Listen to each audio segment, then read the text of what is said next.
This is a different type of birth story episode today, but one that I know you're going to find helpful. Warning, it does involve loss.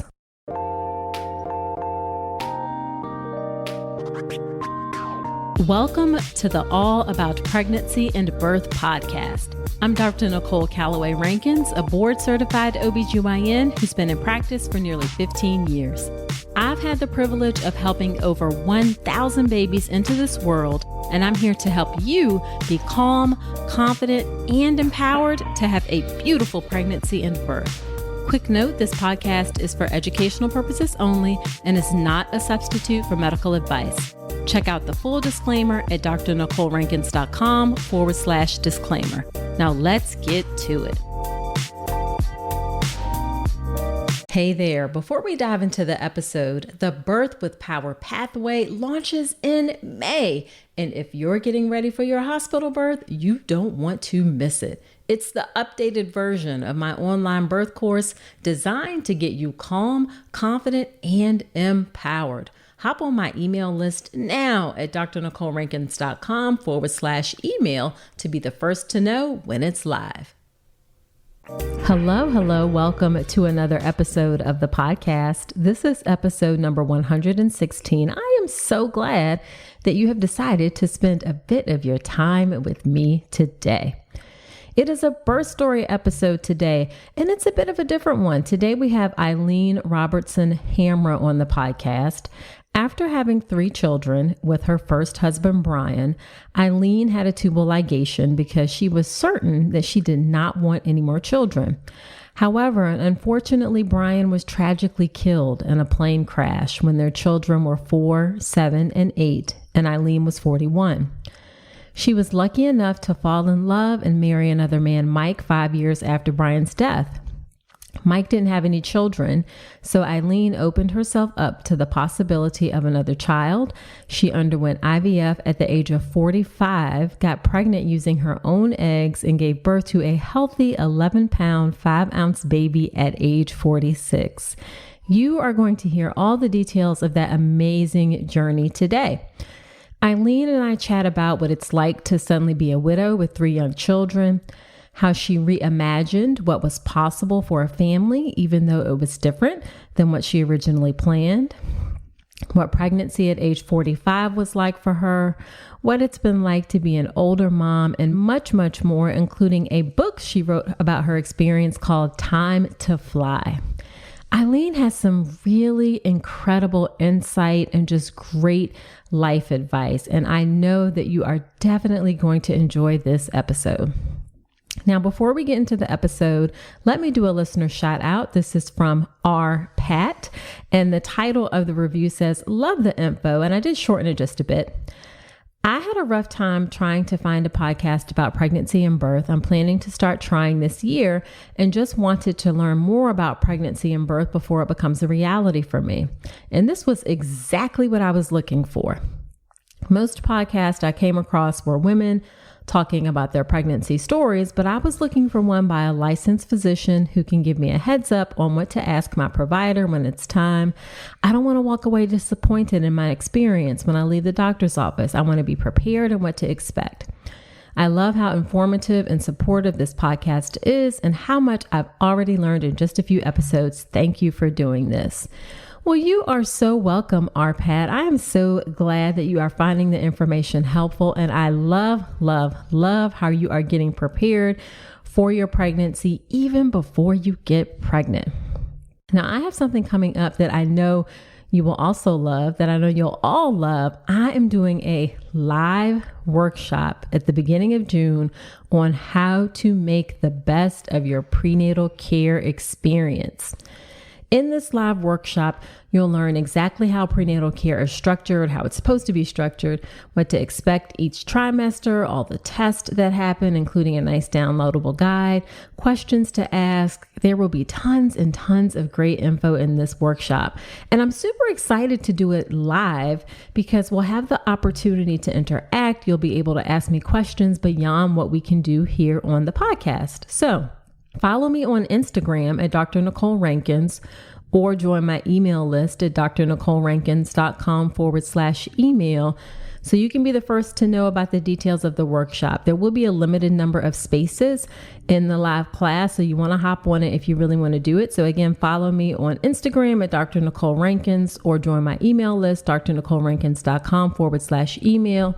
So you can be the first to know all the details of that upcoming workshop. All right, let's get into the episode with Eileen.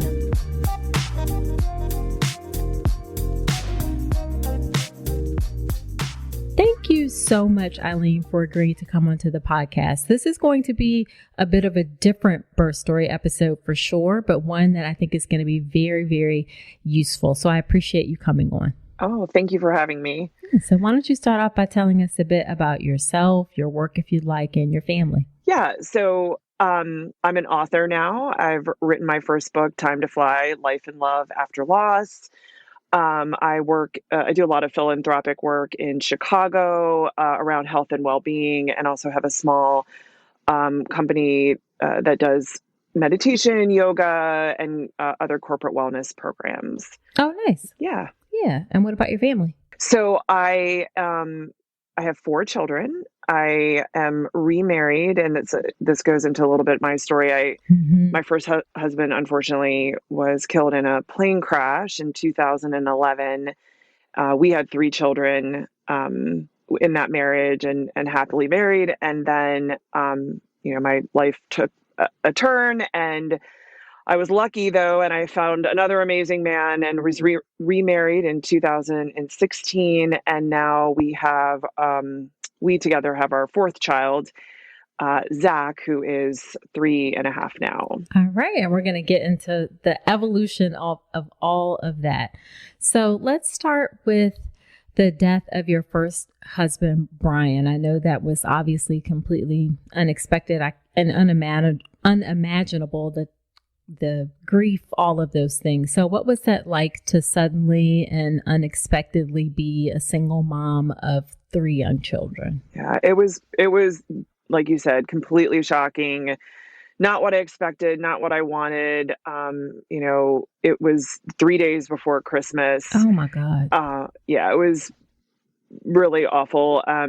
He was flying a plane and his right engine failed, and it was very close to the ground, so there was actually nothing he could do.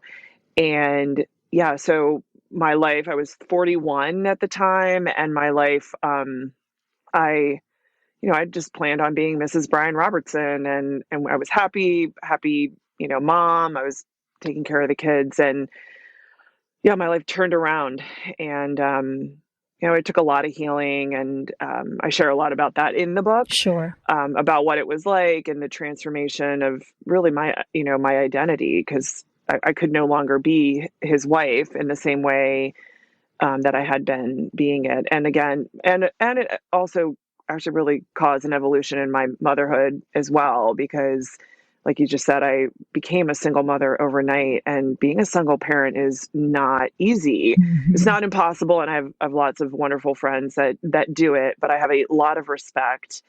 And it was definitely not what I had planned, and it caused me to grow and develop more than I thought that I could. That's for sure. Sure.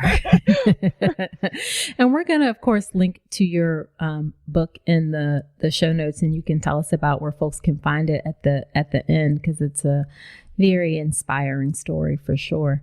But at what point did you decide that you were ready to date again? Yeah, that's an interesting question. So, when Brian first passed, I really did believe that I was never going to want to get remarried again. There was nothing inside of me that thought I would be open to remarrying. I was in love with Brian. We had a great relationship. We had 3 young kids who were like 4, 7, and 8 at the time he passed. And I just really did believe that I was going to be happy, not happy, but I would be okay single.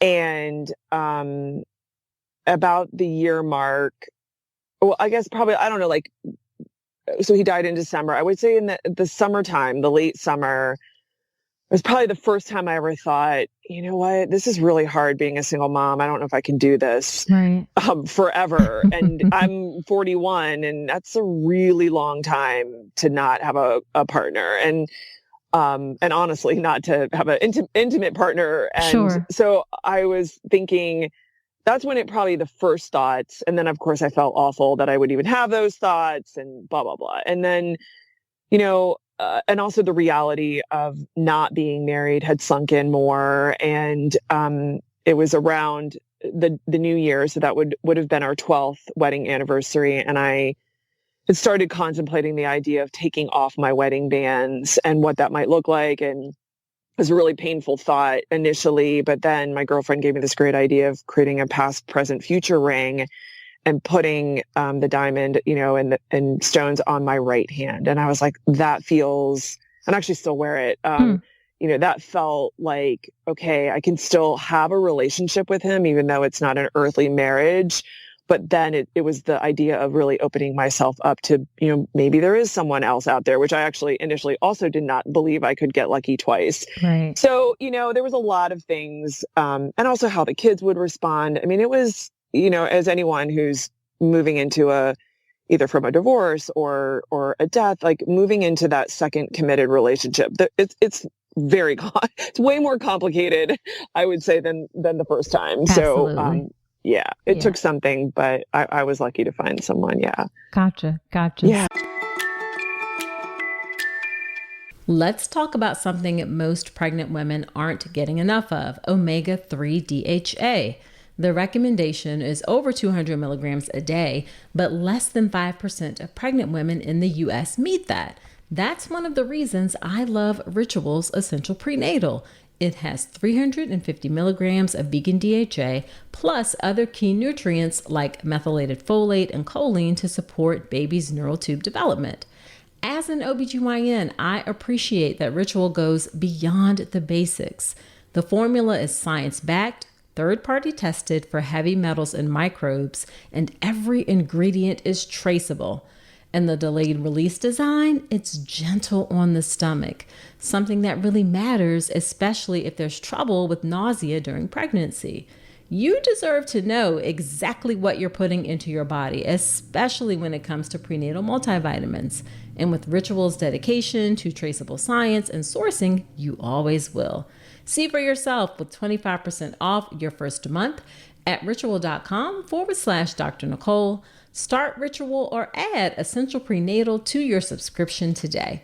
That's ritual.com/Dr. Nicole for 25% off your first month.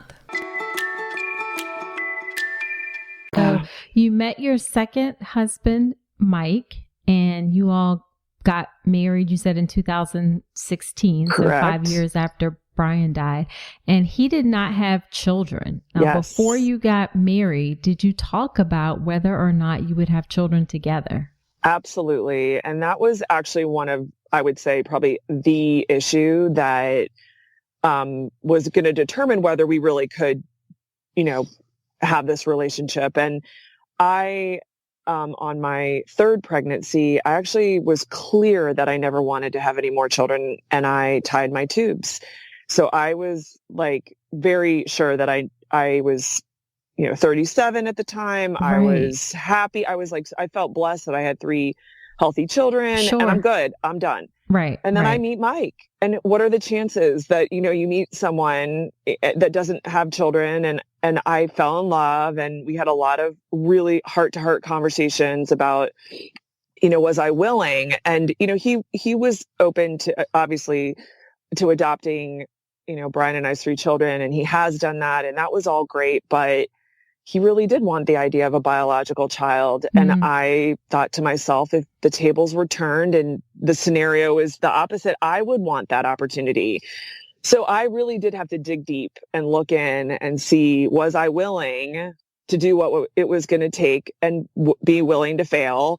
And if we did fail, is that the only reason our relationship was together? Like the whole thing. And we yes. So absolutely, we did a lot of heart-to-heart conversations and a lot of going to the doctor, and just to even see, is this even, a dream worth having kind of thing. And So we did, definitely. Yeah. And are you all about the same age?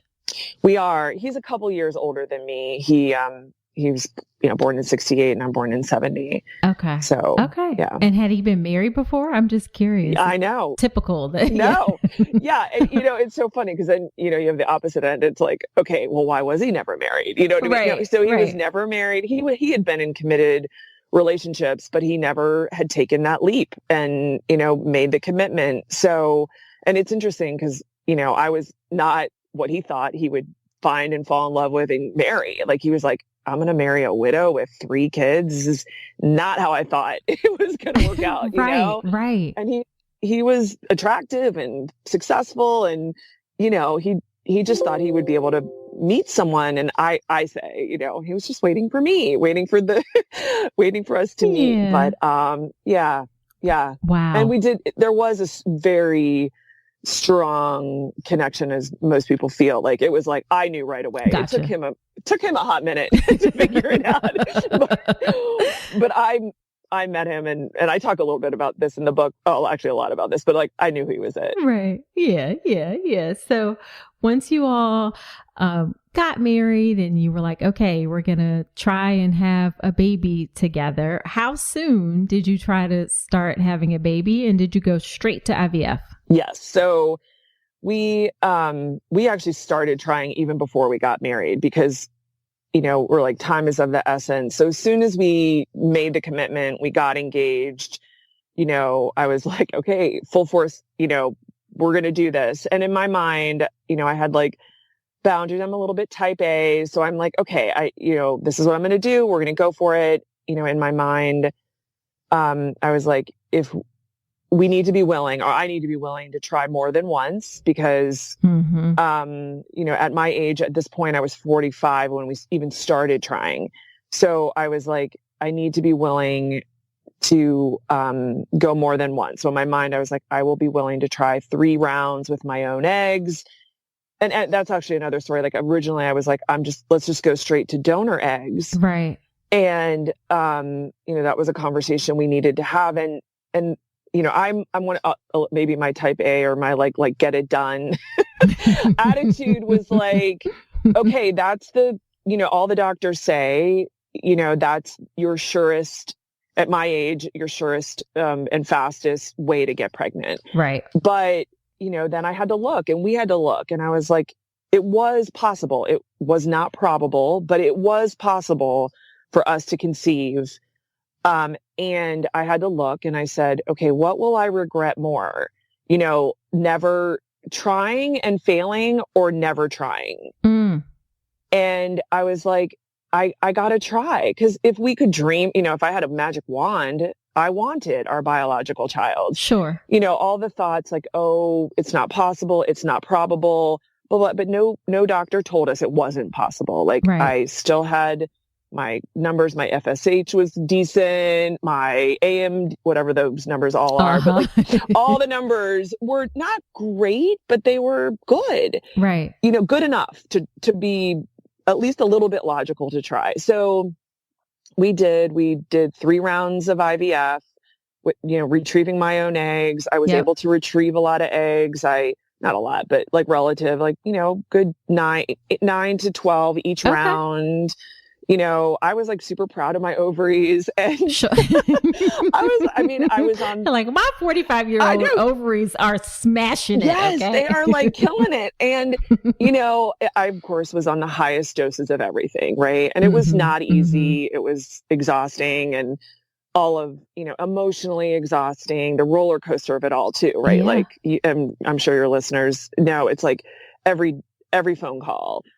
What's my estrogen? What's my follicle count? What are the sizes? Yep. I mean, you just become immersed in this world of, praying for the miracle. And so we wanted it. We ended up getting pregnant on the 3rd round with my own egg, and it didn't last, right? It was my HCG quickly, determined it wasn't growing. It wasn't going to make it. Okay. So we then decided, okay, we're going to go for a donor round. And, again, get it done. I decided on frozen eggs. And I had already been looking. So we were like, we found a donor. We did a donor round and we did not have great numbers and it did not take.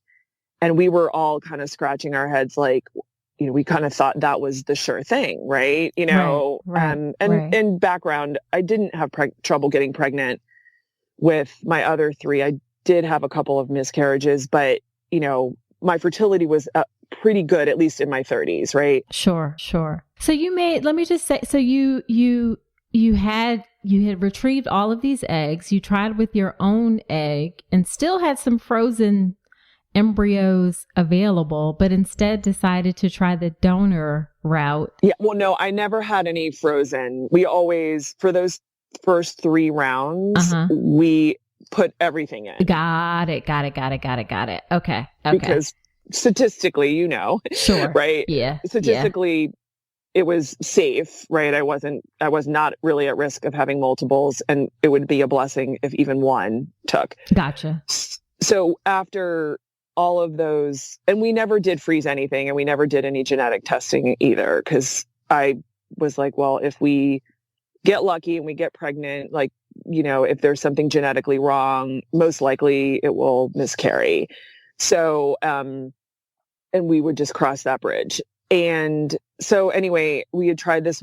So 3 rounds my own, 1 round a donor. Okay. And now we are ready to do another donor round. So we had some more frozen eggs from a donor, beautiful, lovely, generous, amazing people who donate eggs, who are, God bless you for families who have trouble. Right. And so we have these donor eggs and I go in for my baseline and which, you guys tell us like how many follicles, and it was August 8th. And I had 16 and it was like a record number. Right. For me. And I went to lunch with a girlfriend and I just had this gut, like, should I try one more time? Right. And I know this is like it's so hard, right, to make those choices because you don't want to be a fool. You don't want to keep 100%. trying. And it's expensive. It ain't cheap. Oh, absolutely. And it's time and it's energy and money, all of the things, right? Yes. And I just had this gut feeling and I couldn't stop thinking. And my friend was like, I think you should go for it. And so I texted my doctor at lunch. She calls me right away, Dr. Beltsos in Chicago.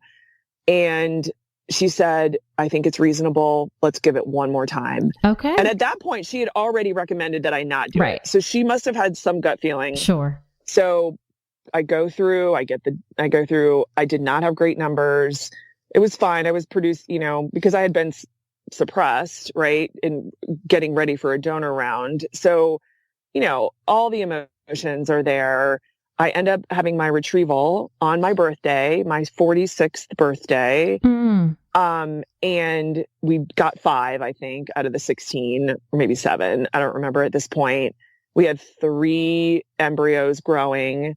At this point, we decided to go ahead and do the genetic testing and the freezing and prepare my uterus for transplant. Sure. And I was like, let's just go all in. One more time, all in, all the stops, and every moment. And I just want to, for listeners, it's like, I questioned the whole thing the whole time. I was like, that was stupid. I didn't have great numbers. I was foolish. I'm wasting time. I'm wasting money.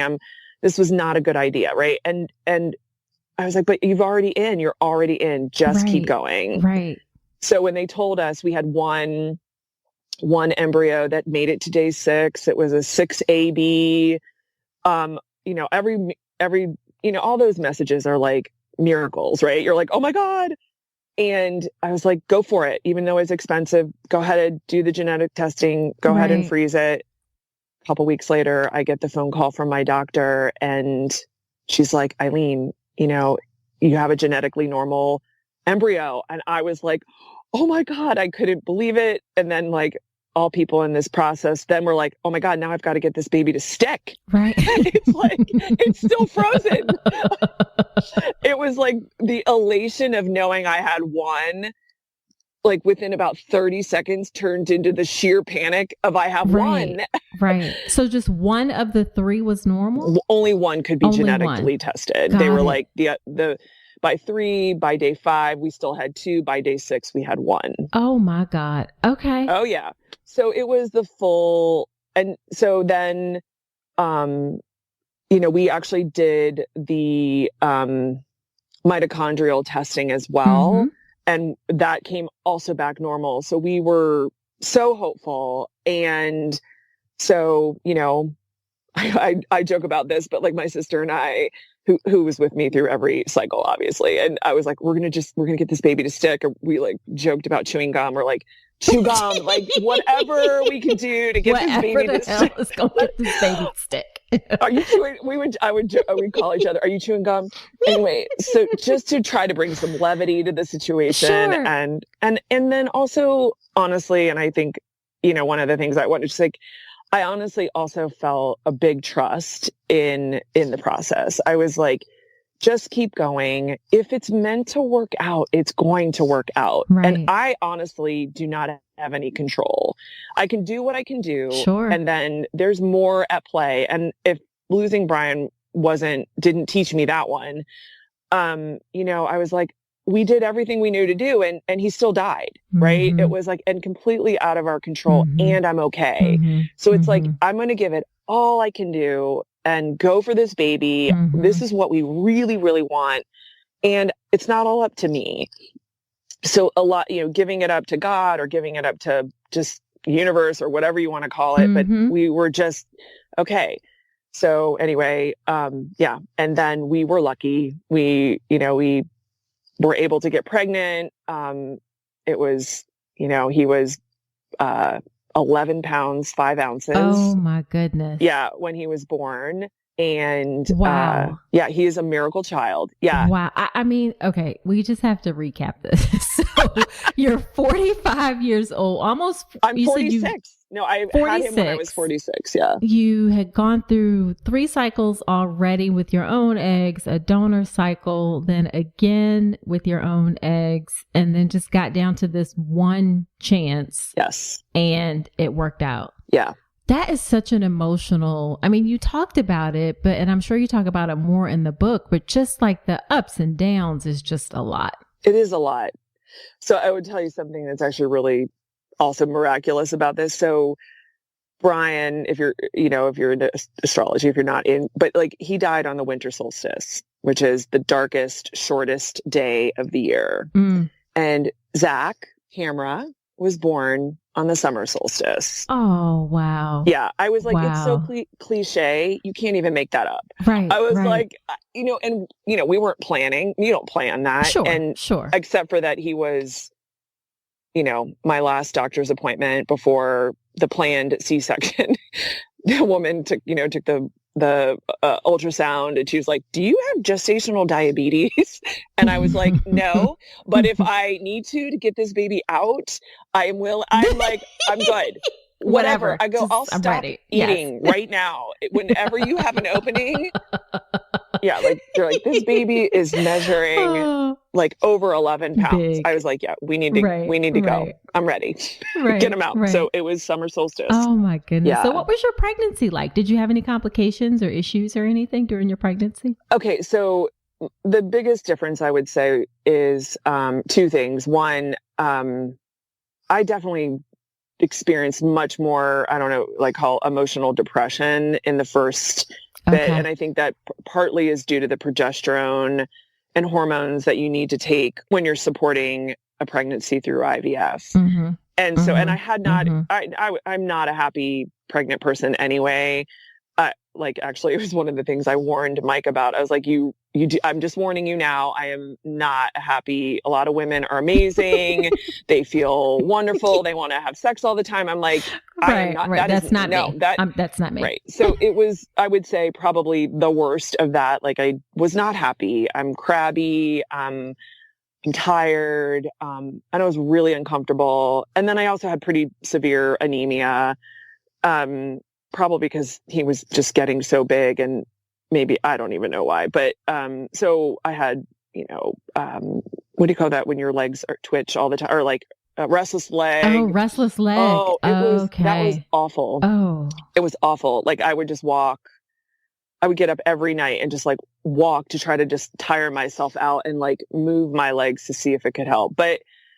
And I watched a lot of television, and so, which I don't normally do. So, and my kids are all like, you don't ever need to do that, Mom, ever again. Cause they were old enough to now watch me. So straight up like medical risk, except for being, high risk age in general, and a fourth C-section and a really big baby. No, I was good. Yeah. I was lucky. Yeah. okay. Good. And then how was the fourth C-section? I mean, a fourth C-section can carry substantial risk for bleeding, and you're already anemic and things like that. So how was the birth itself? We were prepared. So we already had a blood transfusion ready, and had the baby at Northwestern Hospital, which is a very well-equipped hospital. So I felt very safe, but I could tell it was definitely a different experience. Right. Like they were not playing around. Right. The doctors were very serious. And I would say, for me, that was what was most important. A lot of women want doctors with wonderful bedside manner or whatever they want. Right. And everyone needs to find the match. But like for me at that point, I was like, I'm good. You don't need to be nice to me. You just need to get me out alive. Gotcha. And they were very nice. But sure. But it was, they were not like, Mike, hey, they were like, okay, 2 doctors, serious surgery. And I could tell there was a different mood or tone, which I was expecting. Yeah. I wasn't like, oh, what's going on here? I'm like, no, I'm 46 and I'm anemic and this is a big baby and I want you to be very serious. So, right.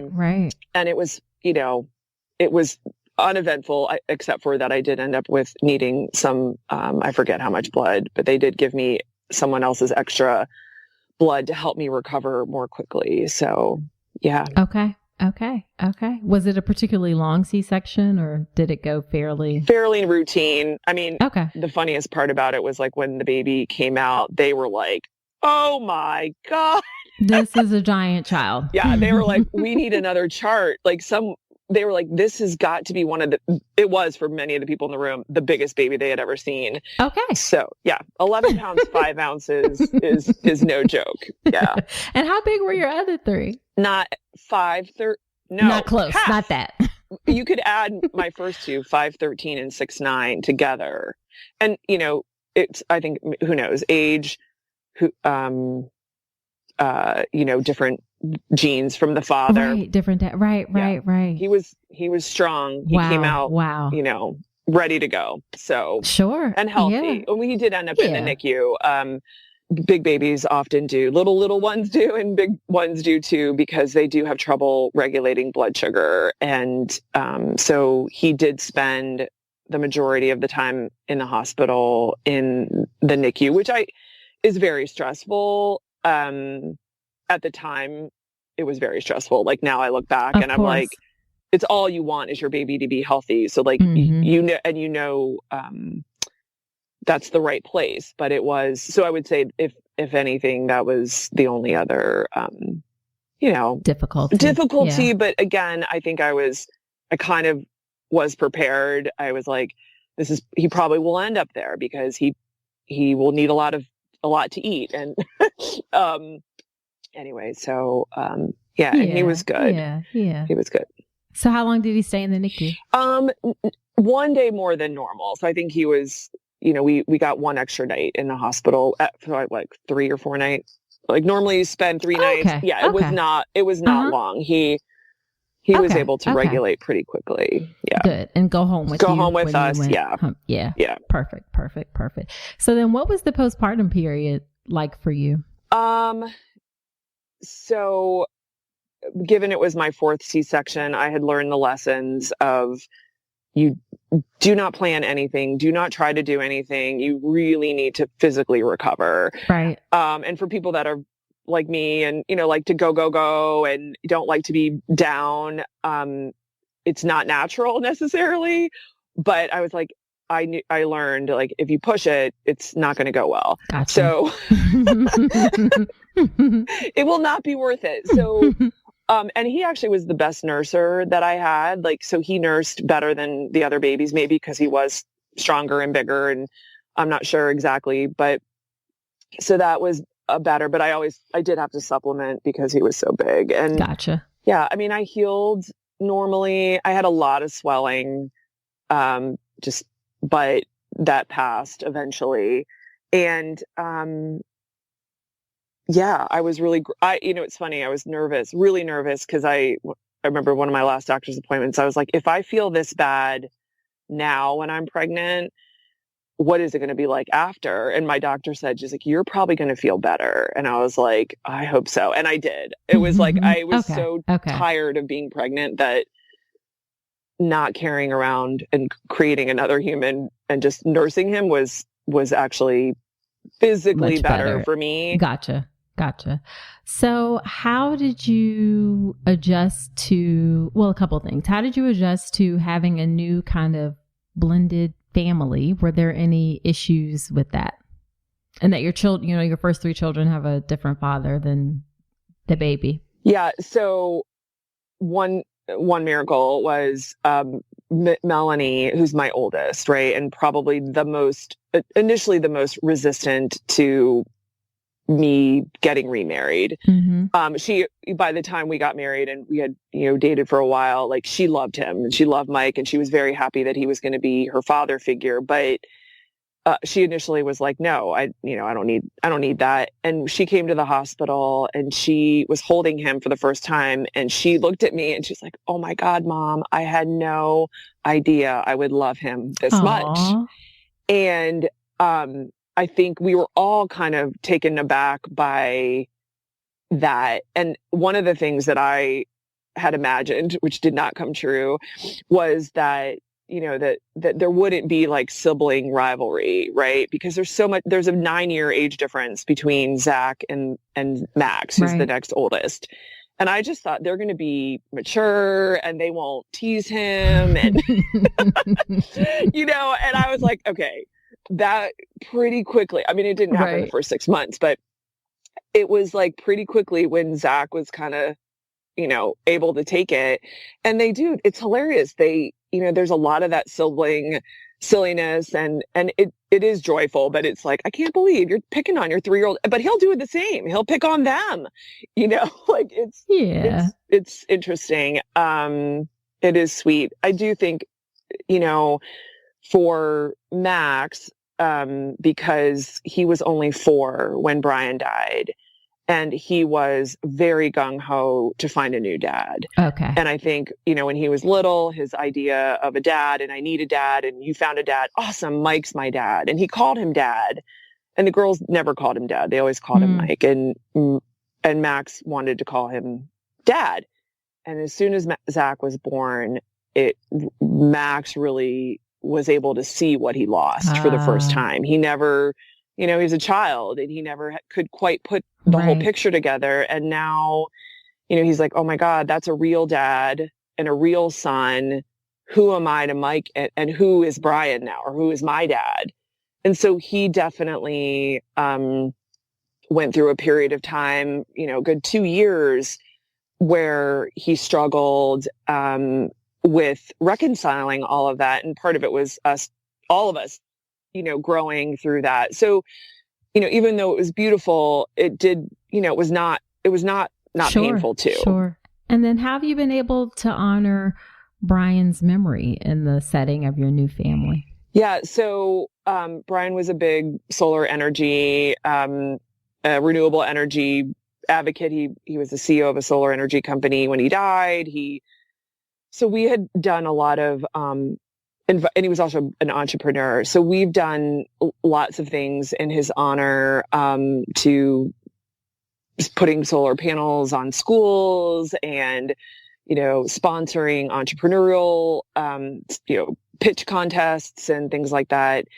And I'm really lucky. And this was another reason I knew Mike was the guy, is that, Mike really embraces all of it. Right. Like, and I think it takes a big person, right? 100%. To not, I think it's a little easier because, there's no like, like personal, like he's not around. So it's not like, there's not a jealousy from that perspective, but, often when people die young, Brian was 38, they die and they're amazing, right? And they're always going to be amazing. Yeah. And so you remember the best about people. Right. Yeah. And Brian was pretty damn amazing. And he wasn't perfect for sure. So, but Mike, he really does embrace all of it. And, we see his family and like, Mike is, and the whole family and the entire Robertson family has, welcomed him, and we go up to the lake. Brian was Canadian. So we, and Mike will actually think of telling Brian's parents things before I even will. He'd be like, oh, Max, he's in puberty, right? He has a teeny tiny mustache. He shaved it. And, you probably, Max hears this. I'm sorry. But, he sends it to, a note to Dave and Donna and says, hey, your grandson, right. Like that. That's and so, nice. It's a combination of honoring him, but also, doing our best to keep it all together, all three families. And, that's lovely. Thank you for asking. Yeah. And then finally, what challenges have you had being a quote unquote, I hate to say the word older, well, maybe more mature mother to a young child? Yeah. Okay. So that is not a joke, right? It is. So one thing I want to say about that is it was actually one of the things I actually had to get over in order to open up myself to the possibility, because I was embarrassed. I was like, what are people going to think? What are people going to say? Right. And, I was like, that's so silly. Why am I going to not do something that we want because other people are going to say something? And, so I had to get over that. And then, so good news for me, I have teenagers, right, in the house. So in a lot of ways, like that, when families years and years and years ago, there was like all kinds of children, right? So like I'm benefiting from the, teenagers helping, do a lot of the work. Right. And it's, from all I hear, it's really good. It's good for the teenagers. It's good for the kids. And it's also, Mike is super engaged because this is his only baby. Right. So like, and I would say for me, my role is different than it was for the first three. And I have had to do some work in like reconciling that, because when Melanie, Brooke, and Max were little, I was the primary, right? Like Brian was working, he was building a company. I was the one who managed everything. And so for Zach, it's more of a all hands on deck, but I still, and I still have these older children who now have a whole new set of issues to deal with. Like we're looking at colleges and, emotional things around friendships and, and dealing with their grief at times. So like, it is definitely different having a baby at my age with my circumstances than it was for me when they were littler, but it's good. It's great. Yeah. And what would you say are, if you had to pinpoint like 2 or 3 things that have been really instrumental in helping you manage all of this? Like, is it a mindset? Is it therapy? What are things that you would say have really helped you to ride the ups and downs and the joys and the hard places? Yeah. So definitely therapy for everyone.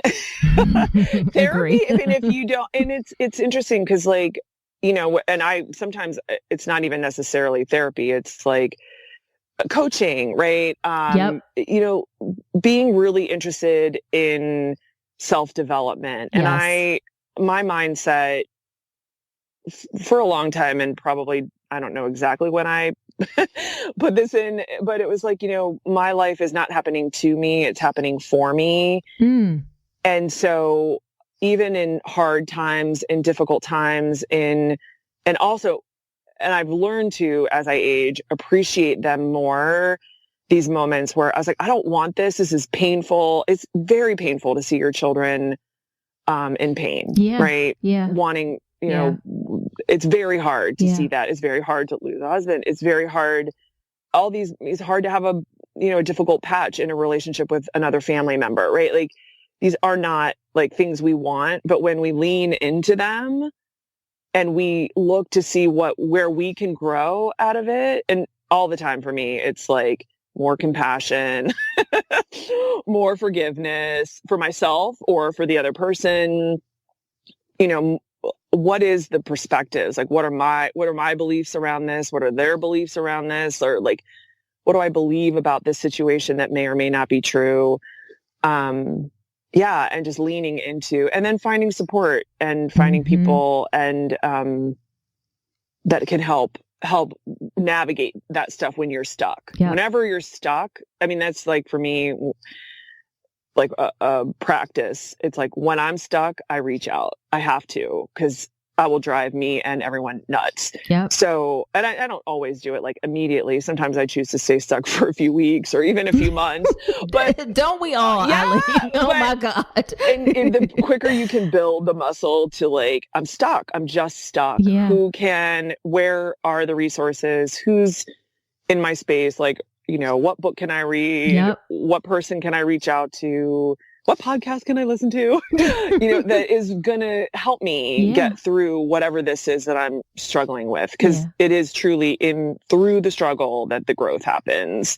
100%. I love it, love it, love it. So what would be, just to close, your favorite piece of advice that you would tell other women who are listening, or other people who are listening, I should say, whether about motherhood or anything? You have so much you can offer advice about. What would be your favorite piece?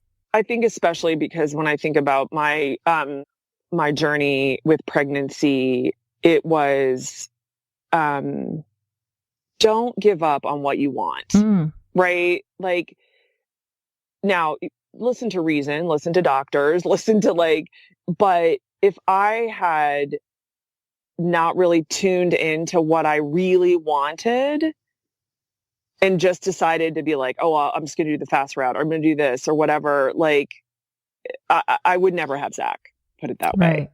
Be open. And this is not just about having a baby, because it's not always possible. It really isn't always possible. And I get that. And I know that I'm blessed, but anything in your life, right? Like, just because you think you're too old or you're too this or you're too that, like if it's what you really want in your heart, go for it. Because what will you regret more? Yep. Not failing because you tried, or not trying at all. Yeah, for sure. 100%. I love that. Love that. So please tell us, where can women connect with you? Tell us all about your book. Where can people find you? All of that good, great stuff. Yeah. So the book can be found anywhere books are sold. So all the different online retailers, at bookstores, you probably would have to order it. But you can do that if you want to support your local bookstore. Oh, what's the name of the book? Oh, I'm sorry. Time to Fly, Life and Love After Loss. And I think the whole title is my, the message, right? Like, this is it. Right. And don't wait. I guess maybe that's the other second piece of advice. Don't wait. This is the time. You don't know how long we've got, right? Sure. Go for it. 100%. Yeah. And then my website is my name, EileenRobertsonHamra.com. I'm also on all the social media platforms, Instagram and Facebook and Twitter and LinkedIn. So people can connect with me there. And I just really appreciate the opportunity, being able to share my story, because it's funny when people say, oh, you lost a husband. That's so awful. But then when I say, and then I had a baby at 46, everyone's jaw drops. They're like, tell me more about that one.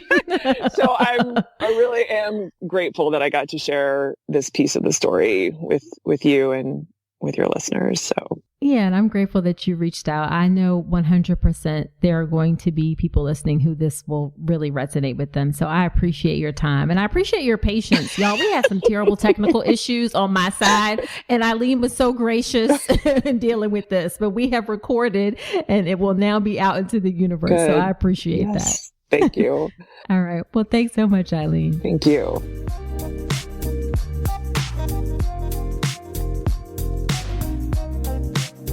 All right. Wasn't that a great episode? It's lovely to see how Eileen was able to make the best and triumph out of what was a very difficult situation for her. Now, you know that after every episode when I have a guest on, I do something called Nicole's Notes, where I do my top 3 or 4 takeaways from my conversation with the guest. So here are my Nicole's Notes from my conversation with Eileen. Number 1, her comment about trying IVF with her own eggs. Would she regret more that she never tried, or would she regret that she tried and failed? And she realized that she would have regretted if she never tried with her own eggs. And that resonated with me. I think you will almost always regret never trying something. Sometimes there's fear wrapped up in things and why you don't do things. And I mean, just trying things in life in general, not IVF specifically. You will regret that you didn't give something a try. In Eileen's case, she followed her instincts and things worked out great. Now, I do want to be clear that things don't always work out great when you try. Sometimes you will try and you will fail with things. As a matter of fact, I have an upcoming interview where someone did IVF and things did not work out. So all you can do is do the best that you can and go for what you want. Go for what your heart is telling you to do. You can't control the outcome, but you can control the choice to do something or to not do something. And I think that that's really meaningful and important. All right. Number 2, Eileen didn't enjoy being pregnant. She was real clear about that. And I want you to know that it is okay that if you don't enjoy being pregnant. I personally, the only thing that I liked about being pregnant was feeling my babies move. Otherwise, the rest of it, I could, throw away. Yes, I'm very grateful that my body was able to grow 2 human beings, but the feelings, I was not great at being pregnant other than feeling the babies move. And that is okay. If you don't enjoy being pregnant, don't feel bad. It is okay. All right. Number 3, blended families take work. I think Eileen demonstrated, and she also talks about it in her book as well, I'm sure, more detail about how you have to work to blend families together. It's not something that necessarily comes easy or straightforward. You have to put some effort in it to have a blended family and one that works. And then the final thing, when you are stuck, reach out. Sometimes it can be hard to ask for help. And as Eileen said, sometimes you go around in circles for longer than you want to before you reach out for help. But when you're stuck, reach out. I think this can be especially important in the postpartum period where things can get crazy sometimes, things can be challenging sometimes.